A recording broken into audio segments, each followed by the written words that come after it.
Siempre somos tres. Una cosa eres tú, otra cosa soy yo y otra cosa es el vínculo que hay entre nosotros. Muchos de nosotros nos hemos enamorado. ¿Qué pasa cuando nos enamoramos? Nos enamoramos realmente de un fantasma, de alguien que no existe, ¿no? Que te encuentras con alguien al lado en la cama y dices, hostia. Y a veces en las relaciones de pareja lo sencillo parece que es lo fácilmente sustituible. Y es una cagada enorme. Porque que sea sencillo no quiere decir que sea fácilmente sustituible. Yo no sé quién es, de hecho, dejas de conocer a esa persona, pero aún así la estás idealizando. Yo creo que hay un proceso muy natural que es la necesidad del paso del tiempo. Y en ese momento en que te quedas en medio eres capaz de decir, no extraño a la persona, sino que extraño determinadas sensaciones de determinados momentos que viví con ella. De repente dejar de querer a alguien que en el momento quisiste tanto. No hay nada peor para un deseo que consumarse. Una sensación como de vacío, ¿no? Y lo que tienes es deseo de volver a eso. Claro, lo que no puedes hacer es decir, vamos a ser todo vínculo. Yo quiero ser tan tú que renuncia a mí. El otro dice, quiero ser tan tú también que renuncia a mí. Entonces, lo que queda, ¿qué es? ¿Qué momento estoy extrañando a alguien que me hacía daño? No creo que seamos masocas. Bueno, sí, no sé, no lo sé, sí, ya puesto. O sí, ¿no? Algo. No hay nada más peligroso que una pareja que no ha discutido jamás. Porque es mentira.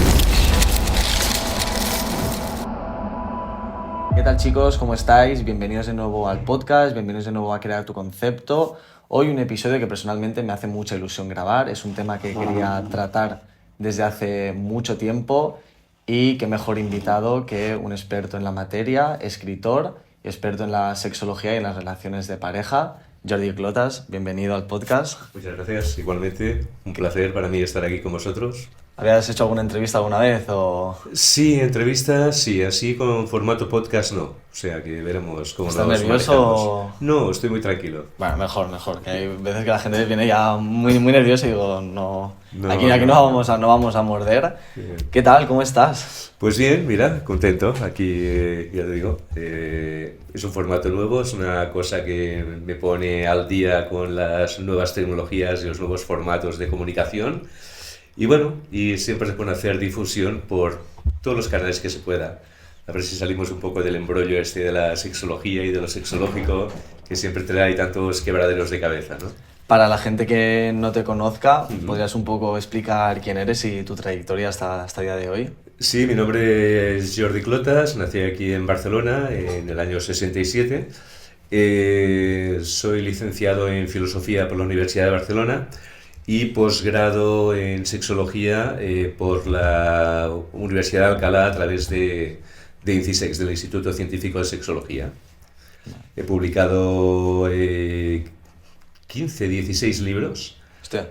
Sí, básicamente sobre gestión emocional, sobre el mundo del cine y sobre sexología, que es lo que nos trae hoy aquí. De hecho, aquí en la mesa ya tenemos... Es tu último libro, ¿verdad? Sí, correcto. Este es el Abrimos la pareja con interrogante. Hay gente que le abrimos la pareja. Digo, uy, no, que es una pregunta, ¿eh? No es una orden, ¿no? No es sí, no es un imperativo, ¿eh?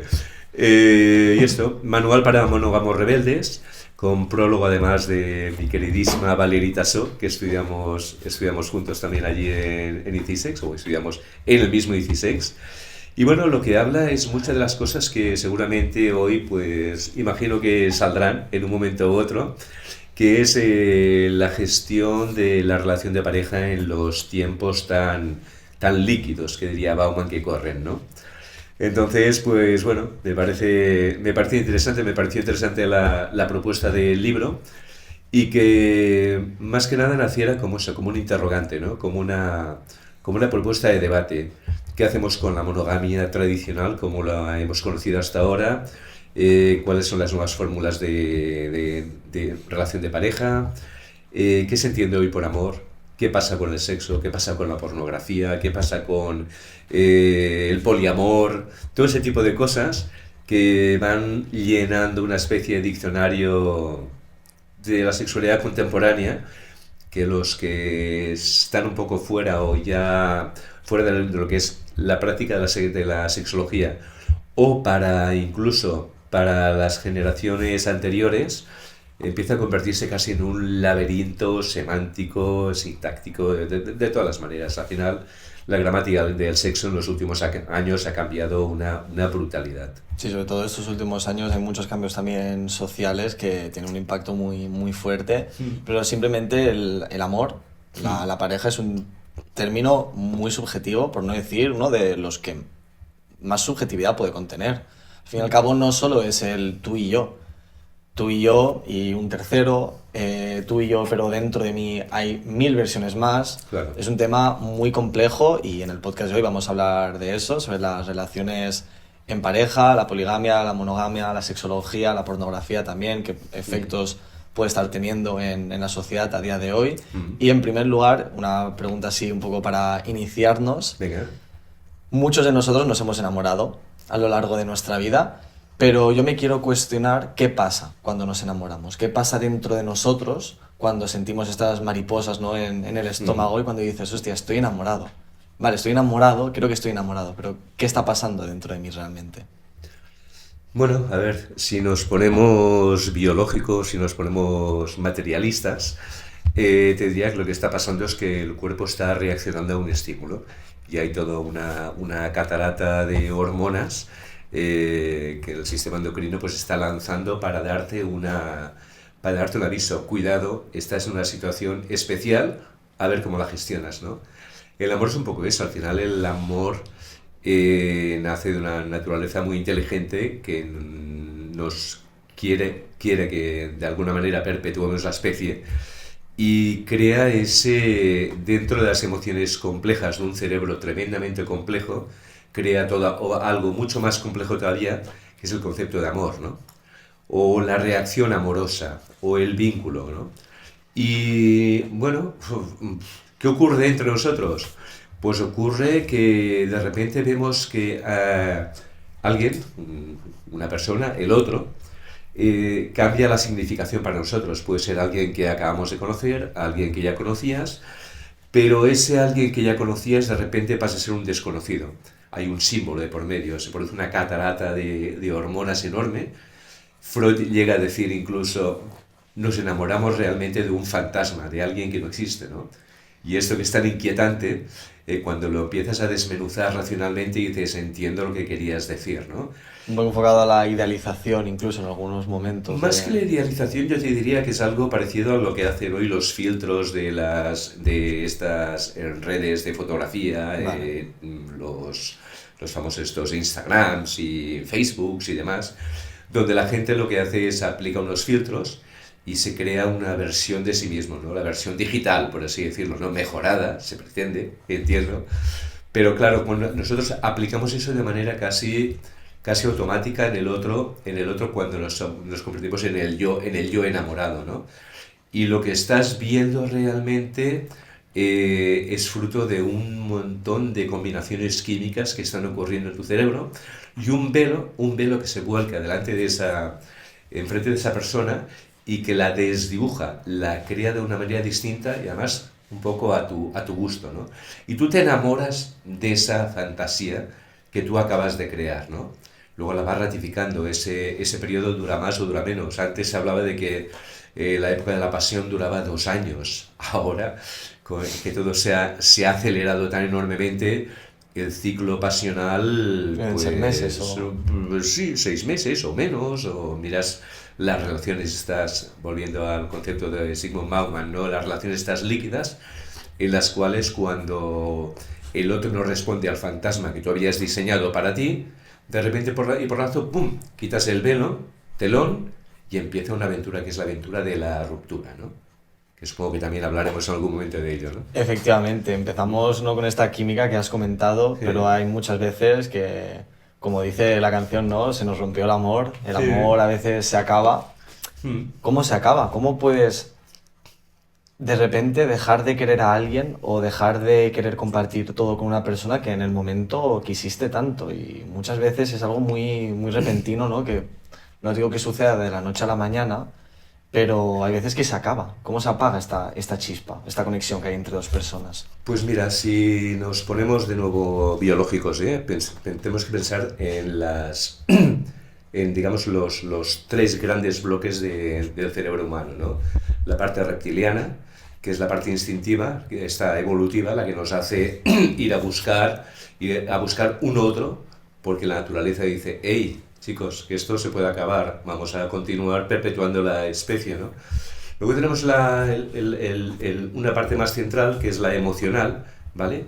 Que es donde, en cierto modo, vemos cuál es nuestra vivencia de eso que es un mandato meramente instintivo, ¿no? Y ahí entran conceptos como el amor, la amistad, toda una serie de conceptos que han sido creados y alimentados por la cultura durante años y años y años. Bueno, años, décadas, siglos, Mucho milenios, más, sí, ¿no? sí. Mucho más, sí. O sea, ahora te hago un pequeño inciso, estudiando filosofía también lo estudiamos, esta parte, la concupiscible, la irascible, que también Sí. bueno, tiene que ver con lo que estás diciendo. Correcto, correcto. Y luego ya vendría la parte del cerebro moderno, el neocórtex, ¿no? Que es el que intenta poner un poquito de orden a todo esto. Intenta poner un orden, pero un orden que la cultura se encarga de dirigir en cierta manera, ¿no? Entonces, claro, cada cultura tiene su concepto del amor, ¿no? Y dentro de cada cultura hay subculturas que tienen también su propio concepto del amor, en contraste con el que es el mainstream, que decimos ahora, el oficial, y luego cómo quieren ellos, de cierta manera, enfocar esa idea del amor, ¿no? Entonces, pues bueno, nos desenamoramos, ¿por qué? Pues por esto que hablábamos antes del velo, ¿no? Hay un día, no sé si a ti te habrá pasado, en alguna relación que hayas tenido, que estás tremendamente enamorado de una persona, chica, chico, chique, hoy en día hay que hablar también con lenguaje inclusivo. Yo lo evitaré porque es que me lío, ¿eh? No os importe, pero yo Tranquilo, soy muy tranquilo. mayor para esas cosas ya. Entonces, ¿qué ocurre? Que el velo que tú habías puesto encima, de repente, ese velo simbólico se cae. Se cae y te encuentras con la cruda realidad de lo que yo suelo decir el día siguiente de una borrachera, ¿no? Que te encuentras con alguien al lado en la cama y dices, hostia, ¿De dónde has ¿de salido? dónde ha salido, no? Este sujeto, sujeta, quien sea, ¿no? Y en cierto modo, eso no ocurre tan de repente. Yo creo que es un proceso, ¿no? Es un proceso lo que sí que cuando no es un vínculo demasiado fuerte, ese proceso es muy, muy rápido. Quitas el velo y se acabó. Cuando es un vínculo que se ha ido reforzando con el paso de los años y hay afecto, hay cariño, hay amor, ¿qué pasa? Que eso es más duro de romper. Entonces lo que ocurre es que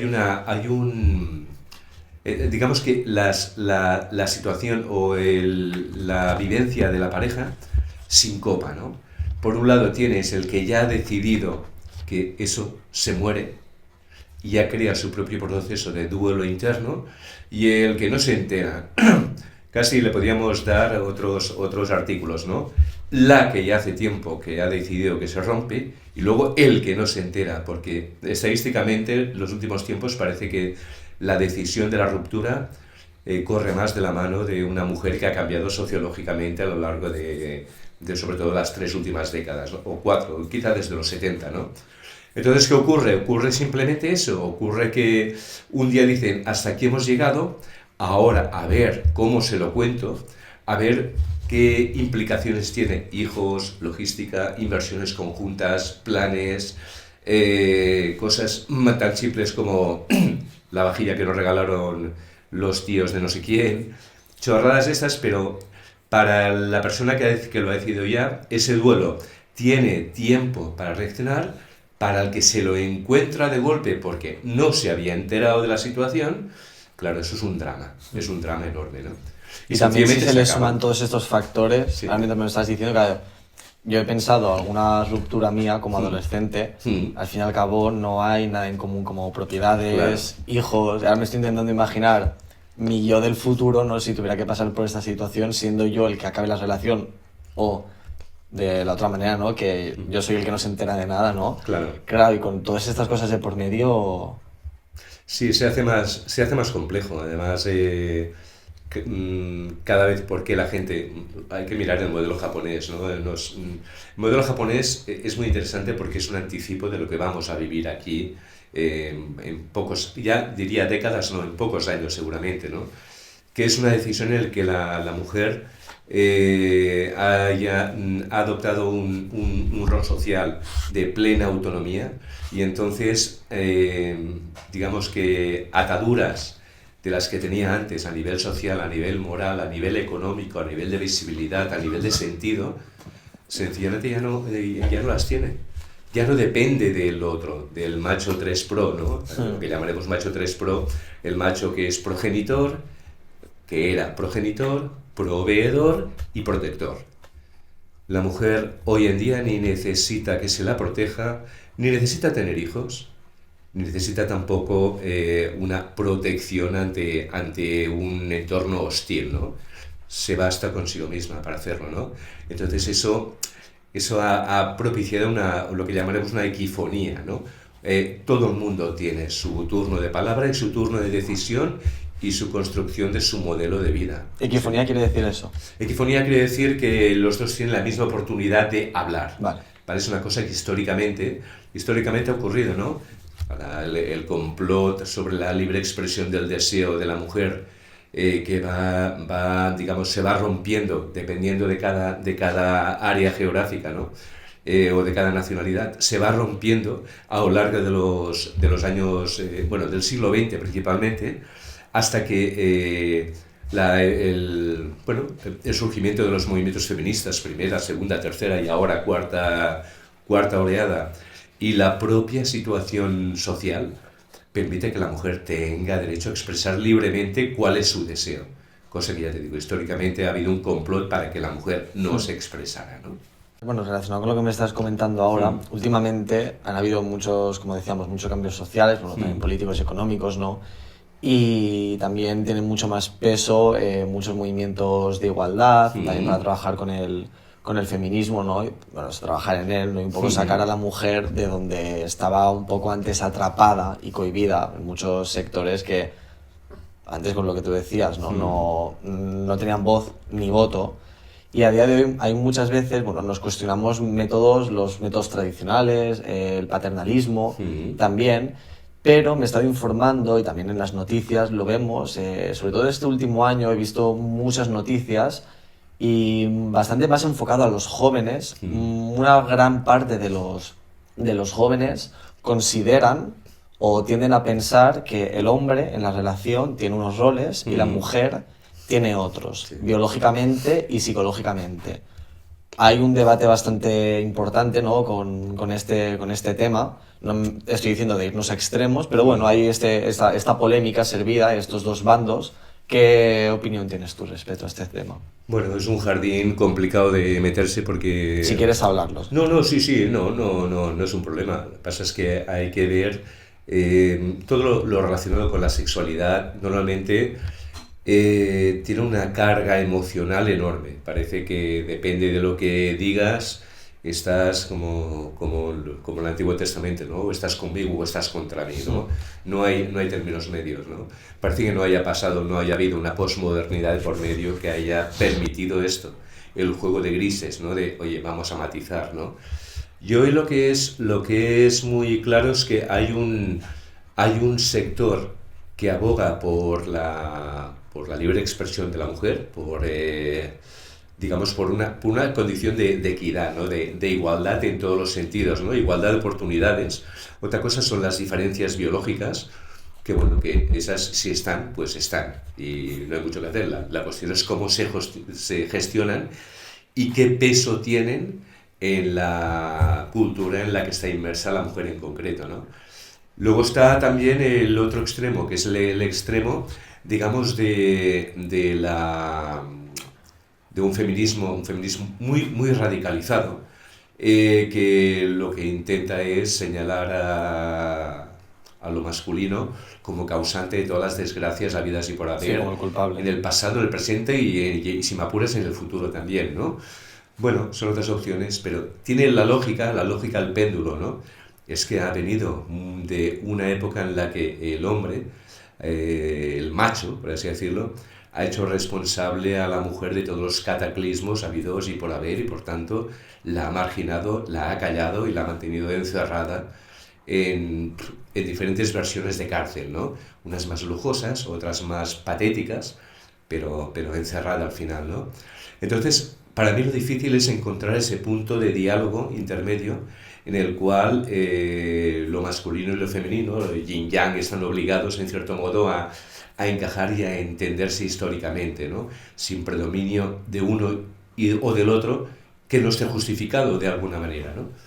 No lo sé, ya te digo, es un tema Es complicado, es complicado. Y la juventud de hoy día está reaccionando también un poco a mensajes que salen, mensajes de excesos por un extremo y por otro, ¿no?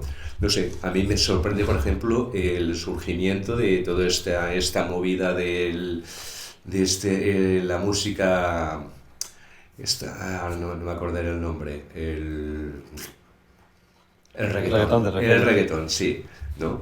Gente que, mujeres y hombres radicalmente feministas, que luego ante una fiesta y un reggaetón escuchas los mensajes que hay de fondo y aquello está lleno en un concierto, está lleno de mujeres aplaudiendo, que al día siguiente dices, ostras, ¿qué ha pasado con ese feminismo? Es un feminismo que se suspende delante de determinadas... Sí, tiene un breve paréntesis, ¿no? Sí, a veces yo irónicamente digo, es que a veces parecemos que seamos feministas de lunes a viernes, ¿no? Y no, los feminismos de lunes a viernes no hay versiones mucho más auténticas.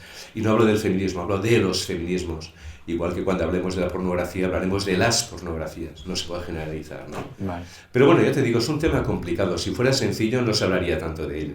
Claro, eso también es cierto y me parece interesante un poco lo que me has comentado del péndulo, ¿no? Sí. Este punto clave que a día de hoy nos está encontrando en el poder dialogar y no querer quedar uno por encima del otro, sino esto luego más adelante lo volvemos a retomar. Y de lo que hablábamos antes en la pareja, y un poco haciendo referencia a veces el quedar uno por encima del otro, por activa o pasiva, hay veces que las parejas han de separarse y no por decisión de uno o del otro, sino porque puede ser un entorno tóxico, problemático, un miembro de la pareja manipulador, narcisista, bueno, hay varias cualidades, ¿no? Que acaban afectando, ¿no? Al otro de la pareja, pero sí es cierto que hay veces que acabamos extrañando aquello que más nos hacía daño. Y es un poco incongruente, ¿no? Por nuestra parte decir, hostia, estoy aquí y lo paso mal, pero luego no estoy aquí y echo de menos eso. Yeah.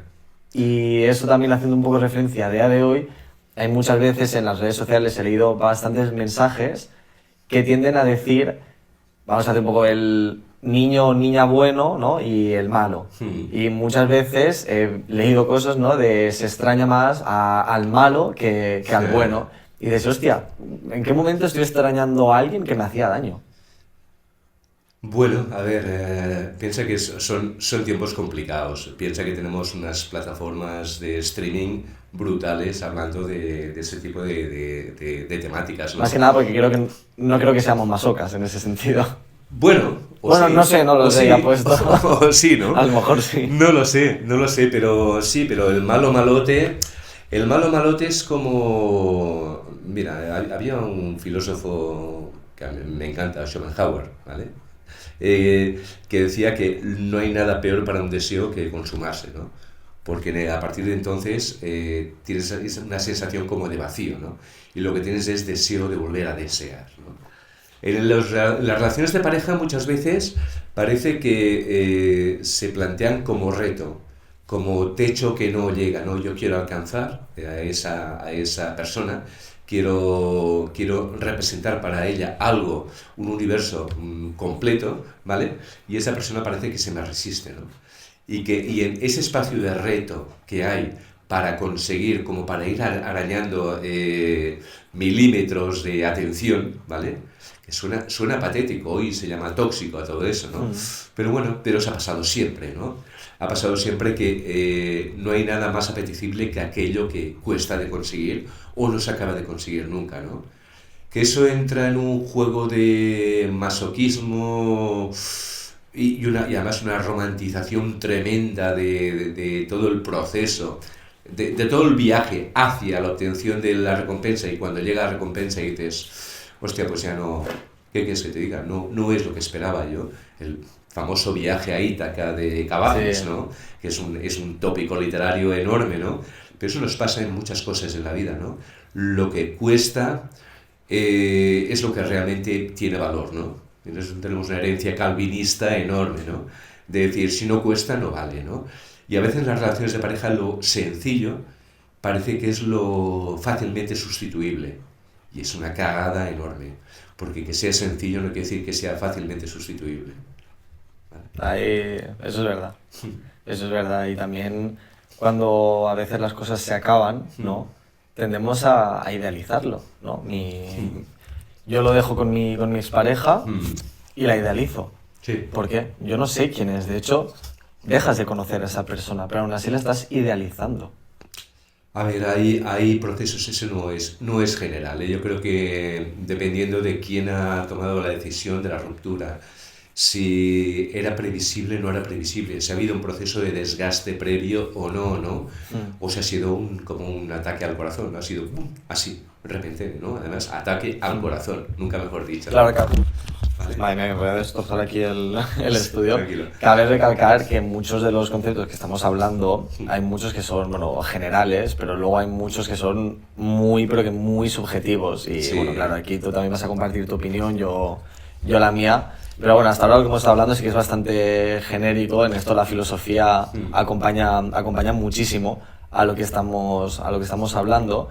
Pero hay una cuestión que considero que sí que puede ser bastante general, y es si realmente llega un punto en el que dices, he superado a una persona, o este momento nunca llega. Yo esto lo he hablado con varios amigos y amigas, y algunos me decían, sí, esto lo vas a superar. Otros me han dicho, métete en la cabeza que no lo vas a superar en la vida, simplemente has de aprender a convivir con ese cariño que tenías a la persona, que no significa que no la hayas superado. Luego otros directamente, no, siempre vas a estar enamorado de esta persona.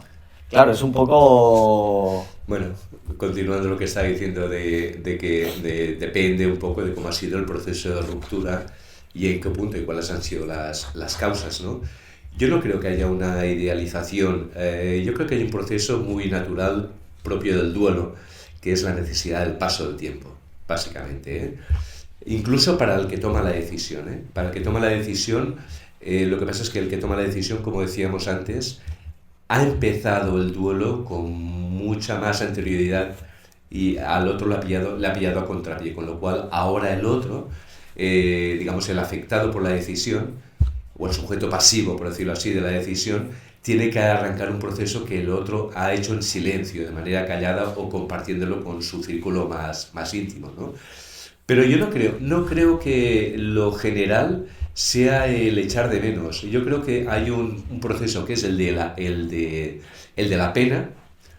Luego vienen las confrontaciones lógicas, el por qué, el concepto de injusticia, esto no debería haber sido así. El otro dice la injusticia la generaste tú con anterioridad porque no fuiste capaz de ver que yo estaba sufriendo todo esto. Entonces, de la pena se pasa a la confrontación y creo que con el paso del tiempo, unos más, otros menos, llega un punto intermedio, el efecto otra vez pendular. Todo es muy de efecto pendular, como todas las pasiones, ¿eh? Tenemos que haber traído uno para colocarlo aquí en medio.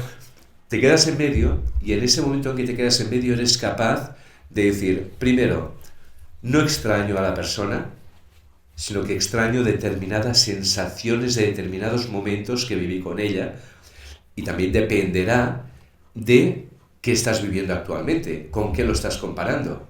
Porque claro, cuando tú tienes algo irrepetible en esa persona con la que has roto la relación y no se vuelve a producir, la aparición de la nostalgia está cantada.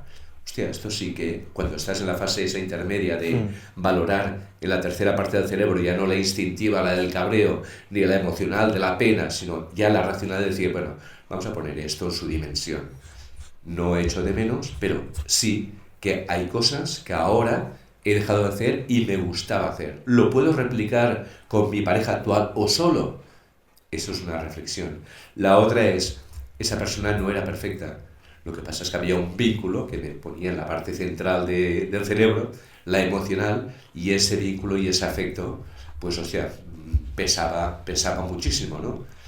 Y eso, pues bueno, eso se ha roto. Con lo cual lo que te queda es la parte racional de decir, esto estaba muy bien, tengo que reconducir, tengo que ver si soy capaz de volver a replicarlo, esto es odioso, tengo que ver cómo lo evito, y empieza ahí un análisis muy interesante, pero echar de menos, suele pasar a la gente que no supera la etapa de duelo, pero ya entramos en perfiles muy romantizados, muy intensos, que decís hoy en día, ¿no? Es muy intenso, es muy intensito, ¿no? Pero claro, podríamos decir que también hay cierto riesgo, ¿no?, en avanzar las fases sin haberlas cerrado, en este caso. Sí, claro. Sí, claro, a ver, tú, vamos, a ver, también las edades juegan, ¿eh? El adolescente, que por eso se llama adolescente, porque todo duele, todo se acrecienta, ¿no? Etimológicamente la palabra adolescente, ¿no? Todo se magnifica muchísimo más. Con el paso del tiempo, que ya adquieres más experiencia, ya has recibido más tortas y ya tienes la cara ya acostumbrada a ciertos tortazos, ya te planteas la relación de otra manera, ¿no? De una manera que está más próxima a lo racional y que desde lo racional se va impregnando en cualquier caso de emocionalidad, pero no al contrario. Vale. ¿Vale? O sea que yo creo que en el paso del tiempo hay perfiles y perfiles, ¿eh? Hay gente que, los madulescentes, ¿no? Es que es esa generación que son los Peter Panes del amor. ¿A qué te refieres con eso? Madulescentes son gente de 40, 50, 60 años que viven el amor o tienen las mismas expectativas que cuando tenían 16, 17, 18, ¿no? Todos muy intensito, todos muy, ¿cómo te diría? Muy magnificado, ¿no? Todo se vive con una... Así a flor de piel, todo muy Sí, intenso. exacto, al paroxista, ¿no? Es enorme, ¿no? Entonces, hay esa generación que se llaman así, se llaman los madurescentes, ¿no? Porque no quieren compromisos a largo plazo, quieren vivir como si siguieran teniendo pues 18 años, con los riesgos que eso supone para la salud, ¿vale? Para la salud y para el coco también. Bueno, ya te digo, hay de todo, nos vamos a encontrar muchos tipos de ruptura, ¿eh? Generalizar el proceso de la genealogía de la ruptura, sí, más o menos es parecida, ¿no? El velo que se cae o alguna trastada que hace uno de los dos y al otro le duele tantísimo que es capaz de romper el vínculo en pedazos, teóricamente, ¿vale? Pero bueno, pero ya te digo, llega el momento en el que todo con el paso del tiempo, en los perfiles normales, se va equilibrando y se pone en su lugar. Ni era un dios o una diosa, ni era un demonio o una diabla, o como se diga, ¿no? Eh,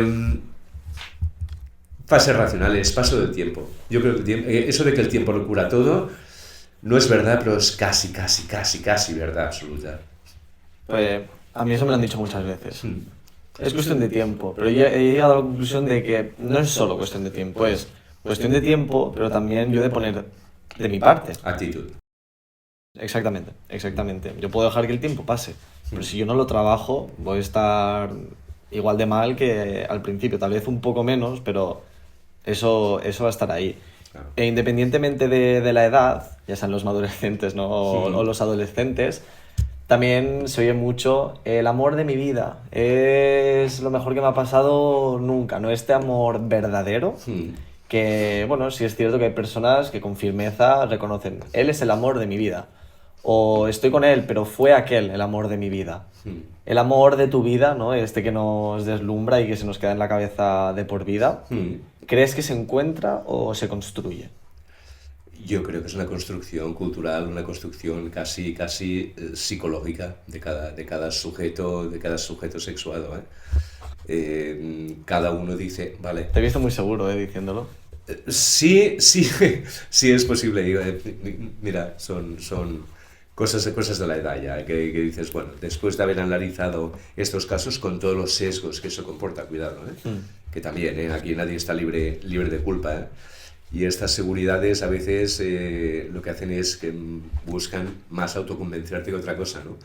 Pero yo lo que con el paso de los años, y a base de tratar en asesoramiento de pareja, muchas, te das cuenta de que realmente el amor de mi vida es la persona que en ese momento cubría el máximo de las expectativas que yo había depositado sobre una relación en abstracto, sin cara. Pero aquella persona la encarnó en ese momento, ¿no? Y ahora lo que me encuentro en relaciones posteriores, resulta que cuando proyecto todas esas expectativas que han cambiado respecto al anterior, porque algunas se han caído y otras se han añadido, como no responde al 100%, haces una especie de ejercicio de aritmética emocional y dices, aquel fue el amor de mi vida. Pero es un balance, de nuevo, insisto, sesgado totalmente, ¿eh? Con esta pregunta que has hecho, que la gente se puede hacer, ¿no? Sí. Para saber quién fue el amor de su vida, estoy pensando que muchas personas pueden darse cuenta de que quien creía que era su amor verdadero no lo es. Sí. Ahora que nunca había escuchado este planteamiento ni nunca me había hecho ese tipo de pregunta. Pero a mucha gente se le puede caer su amor de... Muchos mitos, claro. Tú ves relaciones que dices en la prensa del corazón sobre todo, ¿no? Es que son la pareja perfecta. Mira, yo sin ir más lejos me acordé de toda la vida, suena muy futbolero y muy varonil, pero cuando Iker Casillas le dio el beso a la periodista y la gente se volcó, fue una explosión de casi de optimismo antropológico, ¿no? Una cosa muy curiosa. Y mira los donde han acabado. El amor de mi vida. ¿Eso fue el amor de mi vida? Eso fue el amor de una parte de tu vida, que ya no está. Entonces, puedes comparar etapas, tu infancia con tu adolescencia con tu juventud con tu madurez con tu vejez. Es que son escenarios Cambia distintos. absolutamente todo, Claro. absolutamente todo. Es como si te pones a recitar Hamlet en un contexto de Star Wars. No, es que no, ya no pega. El amor de tu vida es el amor de la vida que tú tienes en ese momento y el vínculo que responde a eso, responde a todas tus expectativas y dices, qué bien estoy, ¿no? El bienestar, en cierto modo, emocional, obviamente. Emocional, cuando digo emocional, incluyo lo sexual, incluyo el afectivo e incluyo las cosas de pura intendencia y pura logística hogareña, ¿no? Muchas veces. Mira, nunca lo he hecho, pero nunca he cortado el podcast así de una forma tan tajante, por así decirlo. Pero estoy muy contento, tío. ¿Sí? Estoy muy contento de estar aquí, estar contigo, estar grabando esto. Nunca lo he hecho así, nunca. Siempre cuando acabe el episodio doy las gracias por venir. Nunca lo he hecho así.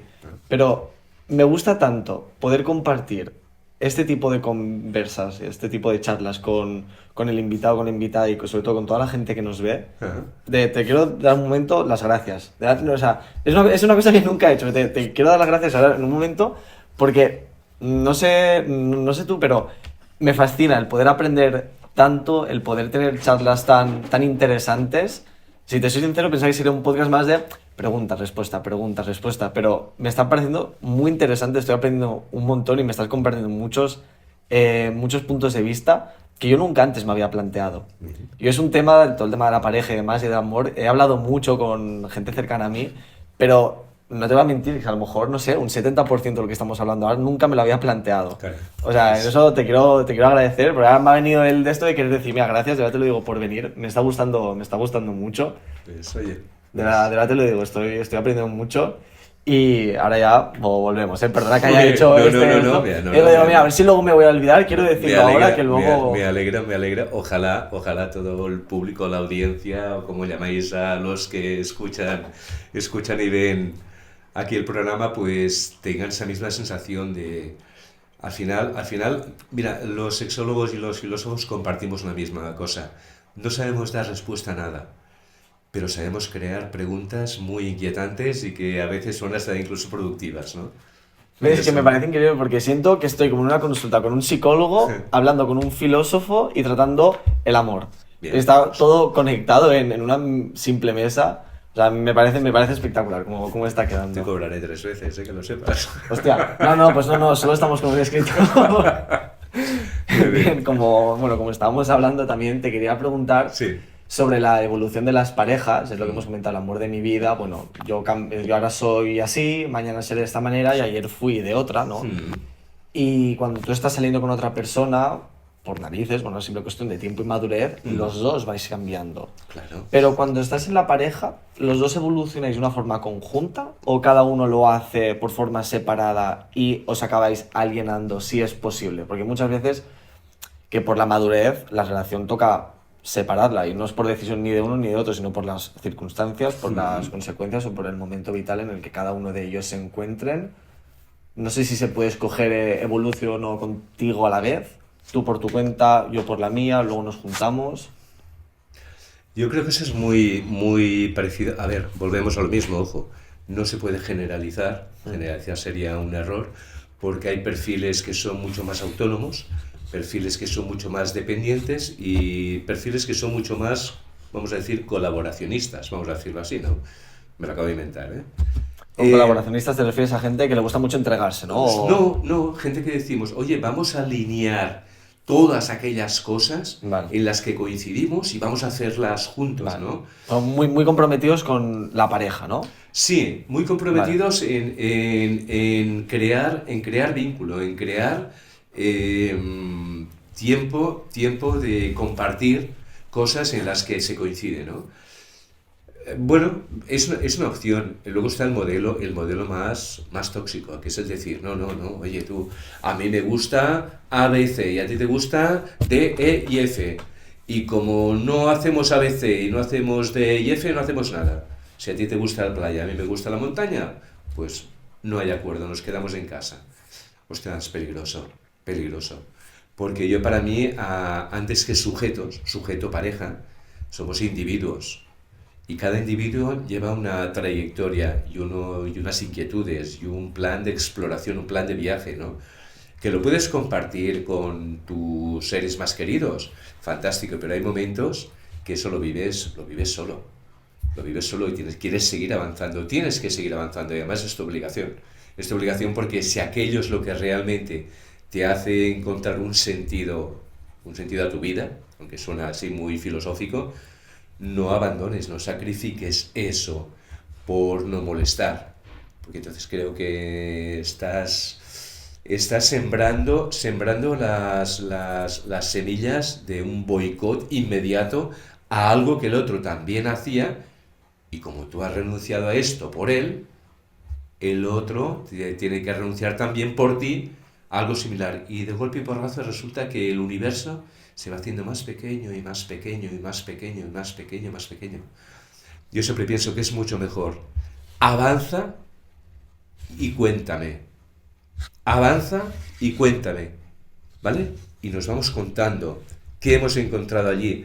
Y ya vendré yo un día aquí porque me lo has vendido también, que me encantaría contemplar lo que estás viviendo tú o vivir lo que vives tú. Y si quieres, algún día vente tú también y conoce mi universo también, ¿no? Y cuando los compartamos, mientras esto sea sumar, yo creo que es el único secreto que tiene la pareja. Estar con alguien, estar solo es muy fácil, es fácil. Tiene sus matices. Exacto, ya hablaremos de ello si quieres, ¿no? Estar solo es una tentación hoy en día muy grande, ¿vale? Si lo sabes llevar bien. Entonces, la única cosa que es seguramente mejor que el planteamiento de solidaridad que se vende hoy en día es que la presencia del otro sume sistemáticamente. Cuando el otro no aporta o el otro resta, para eso ya estoy solo, sola, ¿no? Claro, es hacer balance y en tu situación vital a ver qué es lo que te compensa más. Si no me estás aportando nada nuevo. Muchas personas relacionan eso con egoísmo, ¿eh? Bueno, yo le llamo a esto personas egóticas, más que egoístas, egóticas, ¿no? Que tienen muy claro sencillamente que para ofrecer cosas al mundo, lo primero es tener algo que ofrecer. Y eso hay que alimentarlo. Entonces, bueno, no sé, el egoísmo, a ver, mira, hablamos egocéntrico, me hace gracia, ¿no? Porque es que yo no conozco ningún otro planteamiento que no sea egocéntrico, porque el que hablo soy yo siempre desde mí, el centro soy yo. Luego que haga determinadas cosas en las que desplace mi interés en beneficio de otras instancias, otras personas, otro lo que sea, bueno, está muy bien. Pero si yo soy capaz de aportar eso es porque antes tengo suficiente bagaje como para ofrecer algo a los demás, ¿no? Si yo me hubiera quedado sentado en la silla desde que era pequeño hasta ahora y alguien me dijera, ¿vienes a ayudarme si no supiera hacer nada? ¿Qué iba a aportar? Claro. Ah, pues habértelo ocurrido, haber sido más egocéntrico. Ah, muy bien. No, yo no. Egoísmo es la palabra con tan mala pasta que prefiero esto. Egotismo, si quieres, Vale. ¿no? Sí, sí. Primero crezco y luego entrego parte del beneficio. El Dalai Lama incluso hablaba de eso en términos de egoísmo universal. Es súper interesante el concepto, ¿no? Es decir, todo lo que yo atesoro lo entrego a los demás. Pero mira cómo empieza la frase, ¿eh? ¿Cuál es el sujeto de la frase? Todo lo que yo atesoro, ¿vale? No, eso no sería el sujeto, sería el complemento directo, Estaba ¿vale? pensando. Porque el que realmente sería yo, ¿no? Pero esto lo puedo entregar en tanto que lo he conseguido antes, ¿no? Si no te lo curras, olvídate. Y de lo que estamos hablando Mm. muchas veces puede desembocar en la pérdida de la esencia de uno mismo. Sí. Pues en la pareja, los dos sois uno. Pero ¿hasta qué punto? ¿Dónde están los límites para no perderme a mí mismo, ¿no? Mantenerme yo, mantener mi persona, ¿no? Mantener a Álvaro, mantener a Jordi, Mm. pero que cada uno tenga, simplemente eso, que cada uno tenga su esencia, pero pudiéndonos juntar. Claro, eso es un poco complicado, los dos somos uno, ¿qué somos? Uno y medio, y este medio es mi esencia, el otro medio tu esencia, y el otro medio la combinación. No, a ver, todos vivimos en relación de trío, ¿eh? Porque somos tú, yo y nosotros, ¿vale? O sea, siempre somos tres. Una cosa eres tú, otra cosa soy yo y otra cosa es el vínculo que hay entre nosotros. Entonces, claro, lo que no puedes hacer es decir, vamos a ser todo vínculo. En esa fusión es un poco el mito Tristán y Isolda, ¿no? Quiero ser tan tú que renuncie a mí. El otro dice, quiero ser tan tú también que renuncie a mí. Entonces, lo que queda, ¿qué es? Nada. Nada, nada. ¿Y qué vas a aportarme de nuevo? Si estamos todo el día juntos, es el problema que tienen algunas parejas que comparten entorno laboral y están 24/7 juntos, que al final dice, ¿qué? ¿Cómo te ha ido hoy? ¿De qué me estás hablando? Pues igual que a ti. Pues igual que a ti, ¿no? Si además visto, ¿no? El maromo de turno, la tonta de al lado, el tonte de no sé qué, el cliente este capullo, este tipo de cosas. Acabas ¿no? quemando a la persona. Acabas que no hay diálogo. Y para mí es más importante que cualquier otro valor el diálogo en sentido etimológico, ¿eh? La razón de dos, ¿eh? Pero de dos, el diálogos es fundamental. Correr el riesgo de convertirse en un monólogo de una especie de instancia que hemos creado, que hemos llamado la pareja, renunciando a ti mismo. Esos son hipóstasis muy peligrosas, ¿eh? Porque esa hipóstasis es una abstracción, es algo que está ahí y que realmente no es reconocible a no ser que os juntéis los dos individualmente para reconocerla. Y cuando se acabe esta abstracción, no ¿Qué voy a dar queda? nada. ¿Qué queda? Absolutamente nada, ¿no? Tú ya te has perdido en eso. Bueno, el trauma de la agenda adelgazada, ¿no? De la agenda que se ha quedado en nada, ¿no? No tengo tiempo para ti, no tengo tiempo para solo tengo tiempo para ella y ella hace raca y ahora abres la agenda y ¿qué queda? Nada. Claro, es que eso hay que ir con mucho cuidado. Mucho cuidado, mucho cuidado. Ahí. Los viajes son exploraciones. En las exploraciones cada uno, aunque hagas el viaje compartido, tienes que tener ese momento para decir, es que yo quiero el museo ya, pero yo quiero la playa. Ok, ¿a qué hora quedamos aquí en medio? Hay que tener ese margen de libertad, ¿no? Y ahí es donde las monogamias empiezan a ser un poco más flexibles, ¿no? Y mira, tengo una pregunta que no la he hecho yo, ¿vale? Esta nos la ha hecho un seguidor del podcast, me escribió por privado y me ha parecido muy interesante, por eso la he puesto en el guión y te la voy a leer. ¿Cómo se sabe si una relación es armonía o silencio disfrazado de estabilidad? Me gusta mucho el planteamiento de la pregunta. Imagino que Muy sería un bueno. poco decir cómo podemos diferenciar una relación sana de una que no lo es, pero tampoco creo que sea algo tan simple. Me parece que esta pregunta tiene bastante peso detrás. No. Y te la quería comentar, me gustó mucho cuando me la plantearon y dije, mira, esta la voy a hacer en el podcast. Mira, no hay nada más peligroso que una pareja que no ha discutido jamás. Porque es mentira. Yo creo que responde ya de manera muy contundente, como dices tú, responde ya a la respuesta, ¿no? Hay silencios que son silencios conciliadores, es decir, bah, no es para tanto, ¿no? Pero cuidado porque en los tiempos narcisistas que vivimos, el silencio del otro se entiende como una victoria, ¿vale? Aquello del quien calla otorga, Sí. es un invento del capitalismo inicial, pero vamos, se ha desarrollado en el capitalismo narcisista, el postindustrial o el capitalismo de consumo actual que vivimos, se ha desarrollado de una manera salvaje.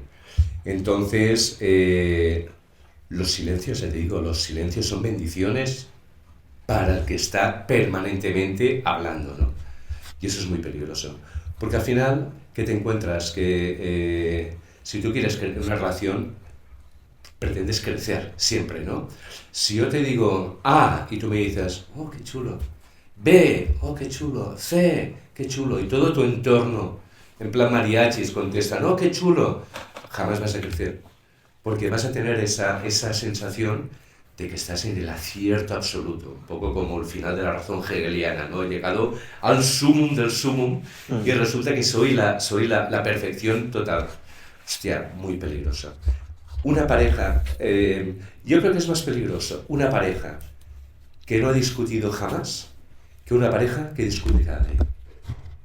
Porque la pareja que discute cada día, al día siguiente vuelve a estar discutiendo, y al día siguiente vuelve a estar discutiendo, y al día siguiente y pasa el tiempo. Yo he conocido parejas, yo los llamo de estas dramático napolitanas, ¿no? De, vale, es que no puedo con él, es que no puedo contigo, es que tal. Pero así durante 30, 40 y 50 años. Y dices, ¿por qué?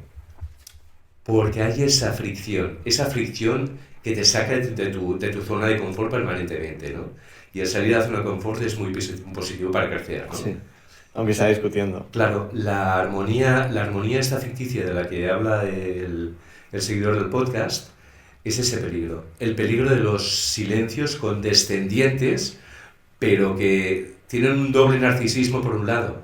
El narcisismo del que suelta y nadie le responde, nadie le corrige, pero el del que calla, porque como tiene la verdad absoluta, este pobre mortal, pues que diga lo que quiera, que yo ya estoy por encima de lo que está diciéndome él, ¿no? Puede ocultar dos narcisismos peligrosísimos, ¿eh? En relación al narcisismo, ¿cómo distinguimos al narcisista? Creo que todos algún día, algún momento a lo largo de nuestra vida nos hemos encontrado con algún perla o alguna perla. Sí. ¿Cómo diferencias o cómo descubres al narcisista? Al narcisista lo descubres porque habla de él y nunca pregunta por ti. Tan simple como eso. ¿Y al manipulador? Al manipulador, al manipulador ya es más complicado porque como es manipulador es muy difícil De pillarlo. Claro, al tonto que se piensa que engaña no es el manipulador, ese es el tonto que se piensa que engaña. El manipulador, no sé, piensa cuando tienes a alguien delante que al final de 30 debates o 30 dilemas que le has planteado, su respuesta siempre ha sido la victoriosa, ¿vale? Y el manipulador también, eso me lo decía mi padre, dice, desconfía de la gente que le cae bien a todo el mundo. Sí, todas las marcas. Son lecciones de mi padre, de la anterior generación, ¿no? Desconfía, me decía. Desconfía de aquel que cae bien a todo el mundo. Es imposible. Porque somos todos muy diferentes como para que uno encuentre la piedra filosofal de la inteligencia social, ¿no? Que no. O tienes mucha inteligencia emocional, antes se llamaba hipocresía, ahora lo podemos llamar manipulación si quieres, ¿vale? Pero al final, inteligencia social. O una inteligencia emocional que al final te hace ser muy cercano a todo el mundo. Pero no he conocido a ninguna figura célebre, cantantes, papas, reyes, presidentes del gobierno, nadie al que haya votado el 100% de una población. Nadie. ni siquiera en los conclaves. Sí, eso es verdad, eso es verdad. Pues ese es un manipulador, el bueno. El bueno es el que es capaz de convencer al 100% del auditorio de que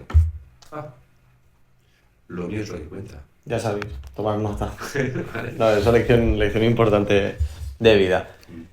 Y esta es una pregunta un poco personal. Esta la he querido meter, porque de verdad quería hacértela, ¿no?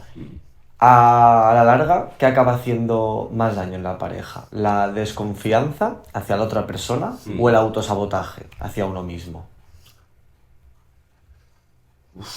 Qué potente, la pregunta. Potente. A ver, el autosabotaje a la pareja puede no hacerle daño. Puede hacer, en cualquier caso, daño al individuo, ¿no? A no ser que por auto entiendas auto como que el que está haciendo ese sabotaje es la propia pareja. Pero no suele ser habitual. Los autosabotajes suelen ser más individuales que de sujeto pareja, ¿no? Sí. Entonces, la opción del autosabotaje la descarto. La otra que decías es... La desconfianza. Bueno, la desconfianza total. Para mí, sí, no es tan complicada al final la respuesta. ¿Dirías que es el pilar principal de la confianza? relación? Claro, cuando hablo de diálogo hablo de eso, hablo de que hablan dos realmente, y eso, hablar no quiere decir hacer dos monólogos justapuestos, quiere decir que tú estás dejándote impregnar por las palabras del otro, ¿no? Eso es un diálogo. Si no, ya te digo, yo serían dos monólogos, ¿no? Serías como si tú me contestaras, me hicieras una pregunta y yo dijera, pues sí, mi libro es chulísimo, ¿sabes? He venido a hablar de mi libro. ¿Vale? ¿No? Pues en las relaciones de pareja muchas veces pasa eso, ¿no? Sobre todo cuando te encuentras esos perfiles narcisistas en el que te importa nada o menos lo que le pasa al otro. Tú has venido a hablar de tu libro. Ya. Y dices, ay, me duele la barriga. Y dices, pues anda que yo, mira, resulta que 20 horas. Y a la otra le duele la barriga, cuando acaba ya se le ha pasado hasta el dolor de barriga. Dices, vale, gracias. Pero lo mío que... ¿sabes? Pero que hay de lo mío, ¿no? Que hay de lo mío. Y... Entonces la desconfianza, sí, para mí la desconfianza es criminal, Vale. criminal absolutamente. Vale. Una de las invitadas del podcast Sí. nos dijo lo siguiente: ocultar no es mentir. ¿Tú qué piensas sobre esto? ¿Ocultar de No. verdad es mentir o...? No, ocultar es ocultar y mentir es mentir. Tiene toda la razón del mundo para mí. Ocultar es sencillamente no dar relevancia a algo que tú consideras irrelevante, o dársela tanto que quieres que sea irrelevante en la conversación para que no cambie la reacción de la otra persona, ¿no? Ocultar, para mí ocultar, ¿no? A ver, todo el mundo tenemos derecho a nuestra intimidad y a nuestros secretos, ¿eh? Si no puedes ocultar nada, ¿qué queda de la intimidad, esta intimidad hoy tan pornográfica, tan expuesta y tan exhibida, ¿no?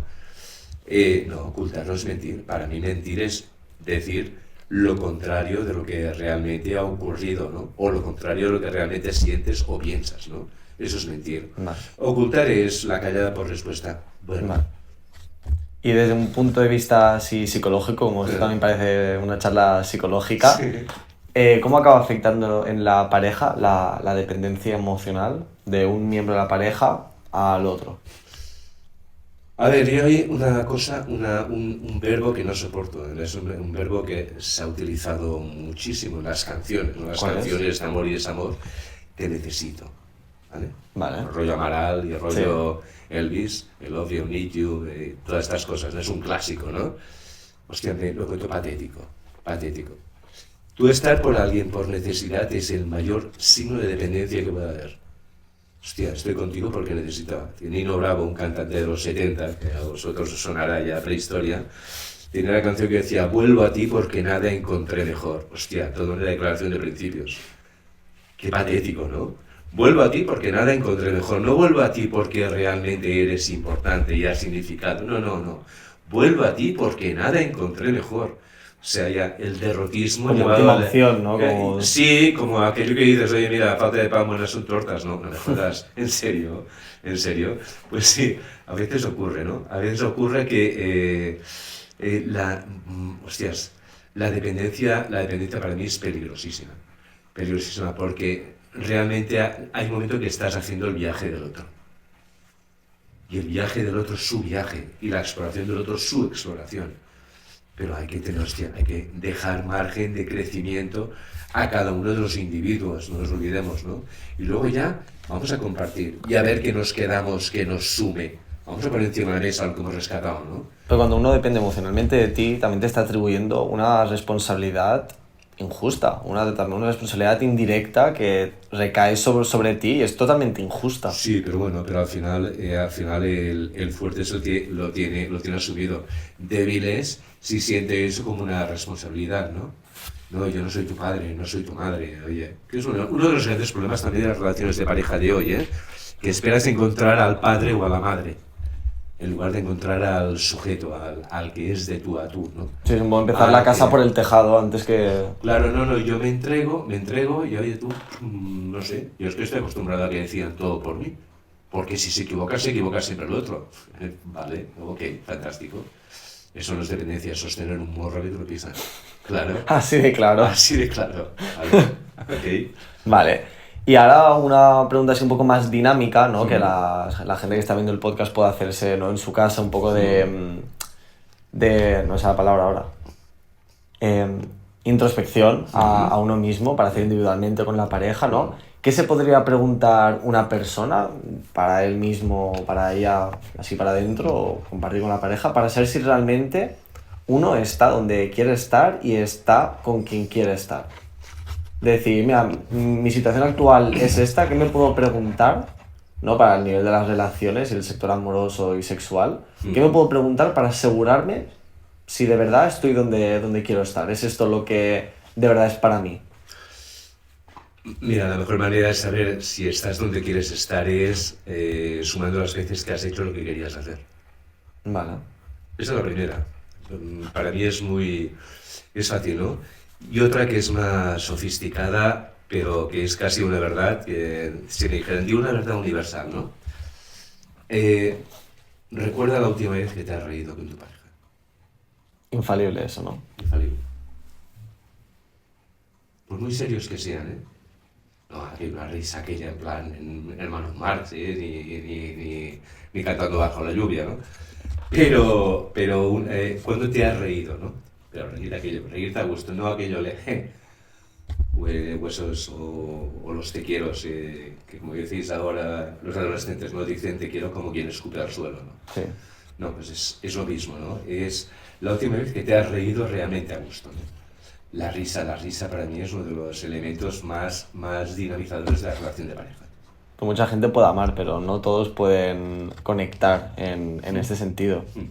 ¿Qué tiene más peso para ti, el sexo o el humor? El sexo o el humor. Mira, sé que son cosas muy diferentes. No sé si es la zona norte de Francia o ya tocando Bélgica, tiene una frase que es muy contundente. Dice, cuando haces reír a una mujer, ya tienes la mitad de ella en la cama, ¿no? El fan qui rit, la moitié dans son lit, ¿no? Es una frase, ahora le dirían, ¿y por qué él y tal? No, que no vamos a entrar en debates políticos, que no hablamos de política del sexo, hablamos de refraneros, cosas que son intercambiables, ¿no?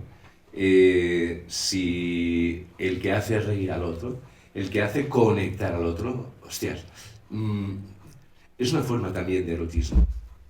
Porque tú estás creciendo, estás viendo. Decía, Freud no distinguía demasiado entre el sexo y la creación y la creatividad, ¿no? Y esta creatividad de submundos que genera el humor, en cierta manera es también parte de la magia del vivir, ¿no? El sexo dependerá muchas veces. Mira, es muy curioso, para que te hagas una idea, cómo la naturaleza nos ha organizado a nivel, las hormonas que hablamos al principio del podcast, ¿no? Cuando el macho ya ha copulado con la mujer ya con la hembra, y la hembra ya va a tener descendencia, hay un fenómeno que hace que la testosterona, los niveles de testosterona bajen y la oxitocina suba. Por aclarar, la testosterona es la hormona masculina de la sexualidad, de la agresividad, del machirulismo, ¿vale? Por así decirlo. La oxitocina es aquella hormona que te hace sentir partícipe de alguien o de algo, de un grupo, ¿no? ¿Vale? La que genera sensación de pertenencia al grupo, ¿vale? ¿Por qué hacía eso? Porque claro, el macho prehistórico, pues imagínate, una vez ya copulado con la hembra y ya la ha inseminado, por así decirlo, Pues ya está, ¿no? por la siguiente, no, chato, no, la naturaleza, que es muy inteligente, ha dicho, ahora te voy a dar una pócima que te va a hacer que tú te quedes aquí y cuides de tu hijo, porque si se muere el hijo, de poco me servirá que vayas por ahí copulando con todas, si luego no las vas a proteger y van a morir todos, porque se jode la especie, ¿vale? ¿Por qué me he ido tan lejos para contestarte? Porque hay un momento que las prioridades de la relación de pareja cambian. Hay muchas veces que, más que el sexo, prima la sensación del bienestar, de la risa, de la diversión, del entretenimiento incluso, ¿vale? Aunque suena así como muy evasivo todo, ¿no? El sexo está muy bien, claro que sí, faltaría. El sexo, de hecho, es la consumación de todo lo anterior. Pero el sexo sin todo lo anterior es pura gimnasia. Puede llegar a acabar siendo más excitante todo lo otro que solo la atracción física. Claro, todo lo otro. Incluso una buena conversación. Hay momentos que vas priorizando, claro, las hormonas son las que son y las edades son las que son, está claro, ¿no? Pero sin todo lo otro, el sexo lo puedes acabar convirtiendo en un ejercicio de onanismo en cuerpos ajenos, o de gimnasia, o de coreografías, si quieres, sofisticadas. ¿Vale? De gimnasia, es como, pues mira, quemar calorías, sí. Exacto, y poco más, ¿no? Yo creo que el camino de lo erótico es lo otro. El que prepara el terreno a que haya luego un contacto con piel, es todo lo demás. Sin todo lo demás, creo que lo otro es fundamental. Porque lo otro quedará con el paso de los años. El sexo se irá apagando. Hemos comentado esta subida de testosterona, pero también hay otro punto que te la hace bajar por completo, esta dopamina rápida llamada pornografía. ¿Qué está pasando, Jordi, tío? En los últimos años, un auge brutal. Cada vez lo vemos más a menudo y noticias que te alucinan. He llegado a ver noticias de niños de 8, 9 años. 8 años, tío. ¿No han estado jugando con los Lego y montan todo de películas así imaginarias? Ya no. Ahora ya parece que ya no. Yo aquí sí que lo considero, y en eso soy muy crítico con el capitalismo de consumo que hemos comprado, el de la hiperconectividad. Hoy vemos más sexo que nunca y sabemos menos del deseo que nunca. Es muy curioso, ¿eh?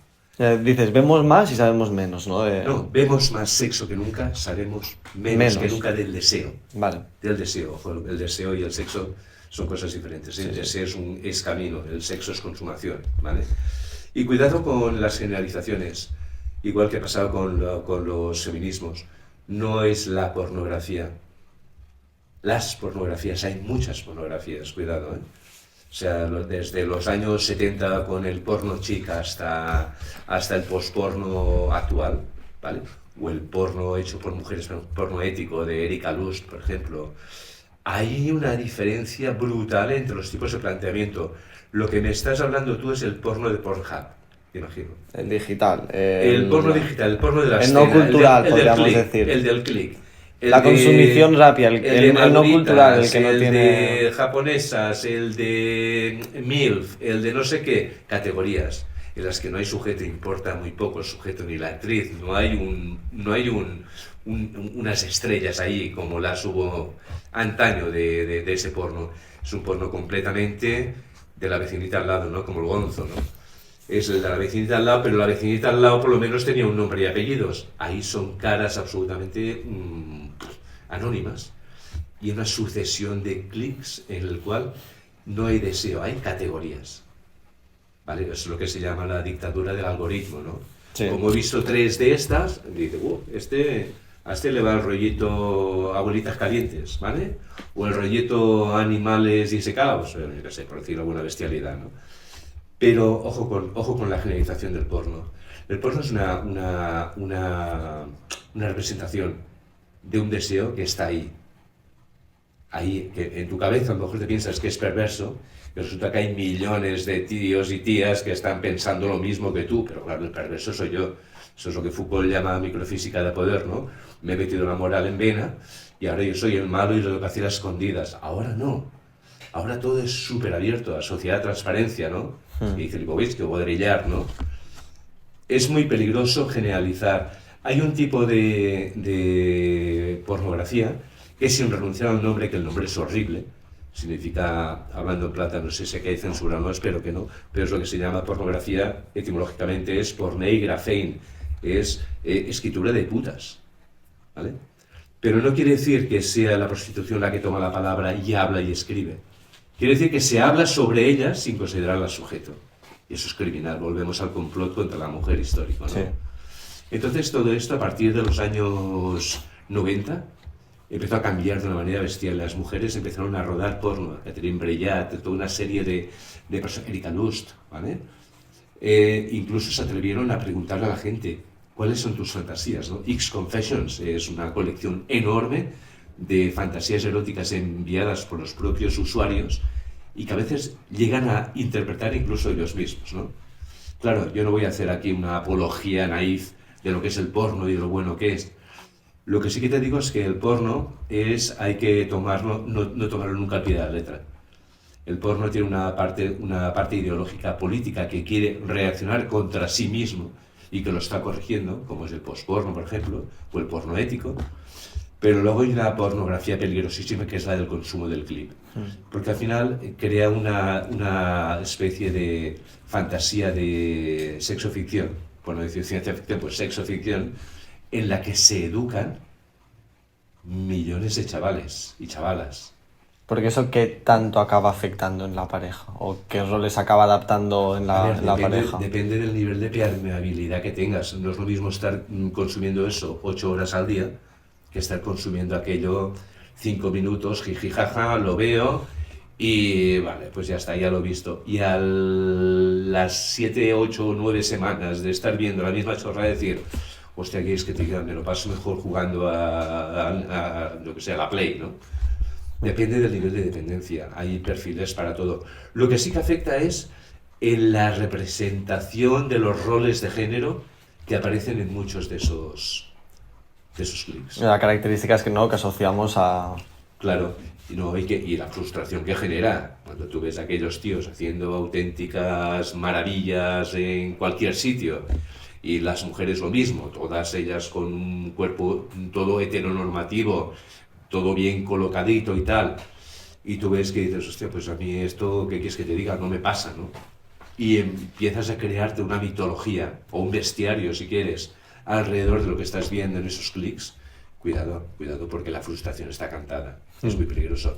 Y luego en el trato al otro, también ahí la pornografía, la no ética, tiene mucho que aprender todavía de lo que es el trato al otro como un verdadero otro, como un igual, no como un objeto, ni un producto de consumo, ¿no?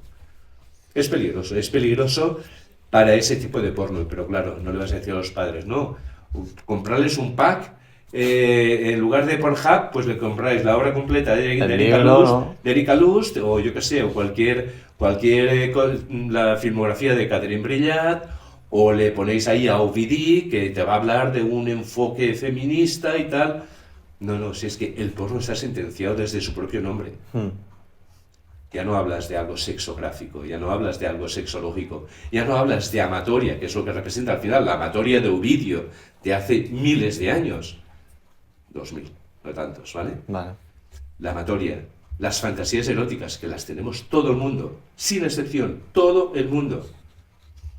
Entonces, vale, si te habla de eso está muy bien. Ahora, el problema no es de lo que hablas, sino el problema es cómo te lo habla y qué ideología hay detrás de un sí o un no, o una prohibición o un viva la vida, porno para todos, ¿no? Hay que ser crítico. Ese es el último libro que estoy escribiendo ahora, justamente. Crítica de la razón pornográfica. Bien, muy bien, contento. Contento porque hablo y me expando de todo este tipo y además he analizado desde la época de los griegos, las vasijas griegas, hasta ahora, cuál ha sido la evolución de la pornografía, ¿no? Hostia, pues hay trabajo ahí dentro. Hay curro. Y por último, pero no más importante, hemos hablado dentro de la pareja, hemos hablado el después de una pareja, de los ex, las exparejas y demás, pero no hemos hablado de el antes de la pareja. Y para acabar el episodio quería decirte qué cosas deberíamos o crees que deberíamos saber de la otra persona antes de empezar una relación. ¿Qué conceptos, ideas o pensamientos tendríamos que conocer de el otro o de la otra antes de empezar a salir juntos? Bueno, yo lo que diría, me remito a lo que ya he comentado, el diálogo. Vale. Para mí la conversación, si tú te sientes cómodo en la conversación, si esa persona te aporta, si es una persona que habla de sí, pero también se preocupa por ti, es una persona que está abierta a una relación. Para mí es importantísimo esto. Es importantísimo que haya una dinámica de más o menos garantizado, no hay nada en la vida, pero que más o menos apueste por un crecimiento, por qué bien me siento con el otro, ¿no? Un poco dentro de la idea de la sapiosexualidad que se dice hoy, ¿no? El otro tiene cosas que ofrecerme que a mí me enriquecen y viceversa, ¿no? Para mí es importantísimo. En el momento en que eres capaz de sentir que con una persona creces, yo creo que estás preparado para que ese vínculo se vaya reforzando y casi de manera espontánea se convierta en algo más, ¿no? Y pase de la palabra y de la experiencia a la piel, ¿no? No, pues sí. Voy a pedir una cosa. Venga. Para todas las personas que estés en la sala, por favor, un aplauso. Gracias, Jordi. Bien. Muchas gracias por venir. No sé, ¿qué te ha parecido? Un pedazo de episodio, vamos. Yo encantado. Pero quiero saber un poco también cómo te has sentido. Está muy bien dirigido, las preguntas son muy enriquecedoras, además nos ha permitido esto, ¿no? A circularizar un poco la conversación, de que no creo, espero que no hayan quedado, siempre quedan cabos sueltos, pero creo que para hacerse una idea y para dar a pensar y para agitar un poco a la gente en su zona de confort, creo que este tipo de formatos son ideales.